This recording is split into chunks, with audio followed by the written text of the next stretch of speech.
It was a cold, dark night in the small town of Clifton, Virginia. A group of teenagers decided to venture into the woods to see the legendary Bunny Man. The stories had been passed down for generations, of a monster that terrorized the town every Halloween. As they walked deeper into the woods, they could feel the chill in the air.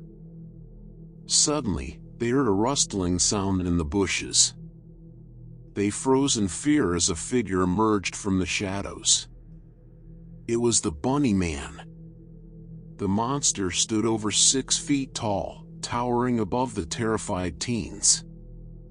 Its body was covered in matted fur, like that of a rabbit, and its eyes glowed a bright red. Its long, sharp teeth were bared, ready to attack. The Bunny Man let out a blood-curdling scream, sending chills down their spines. They tried to run, but the monster was too fast. One by one, the teens fell victim to the Bunny Man's wrath.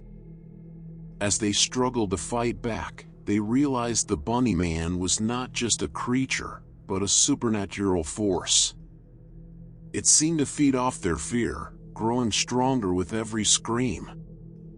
The monster's attacks were savage and brutal, leaving the teens battered and broken. They knew they had to escape before it was too late. Finally, they managed to make it back to town, but the Bunny Man followed them. It stalked them through the deserted streets, its glowing eyes searching for its next victim. As they hid in an abandoned building, they knew they had to come up with a plan to defeat the New York Man. But how could they kill a monster that seemed invincible? Suddenly, one of the teens had an idea. They remembered an old legend that said the Bunny Man could only be defeated with a silver bullet. They scoured the town, searching for any silver they could find. Finally, they found an old hunting rifle with a silver bullet inside. They took aim and fired, hitting the Bunny Man right in the chest. The monster let out a final scream before collapsing to the ground. Years had passed since the night the teens had defeated the Bunny Man, but the legend lived on. Every Halloween, the town would tell the story of the monster that had terrorized them. But something strange was happening. People began to disappear from the town, one by one. The same chill that had filled the air the night the teens encountered the Bunny Man had returned. The townspeople were afraid to leave their homes, fearing that the Bunny Man had returned. But they knew they had to do something. They needed to find out what was happening and put a stop to it. A group of volunteers decided to venture into the woods to investigate. As they walked deeper into the woods, they could feel the air growing colder.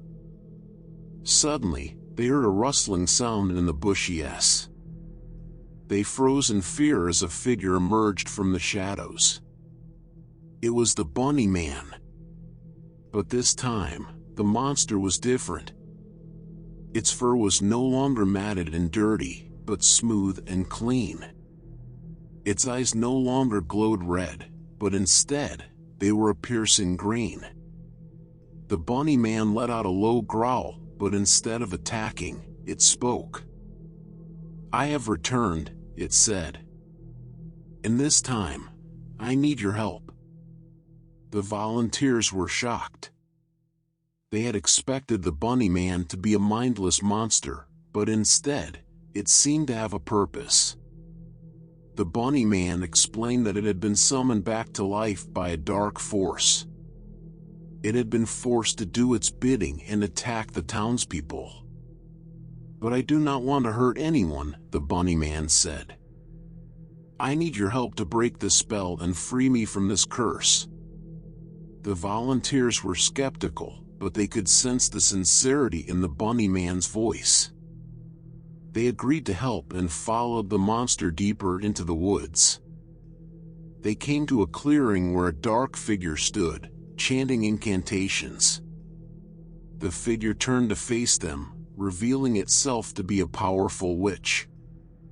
The witch cackled, "You foolish humans. Did you really think you could defeat me?" The bunny man stepped forward.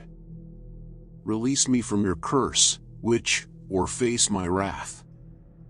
The witch sneered, "You are nothing but a puppet, bunny man.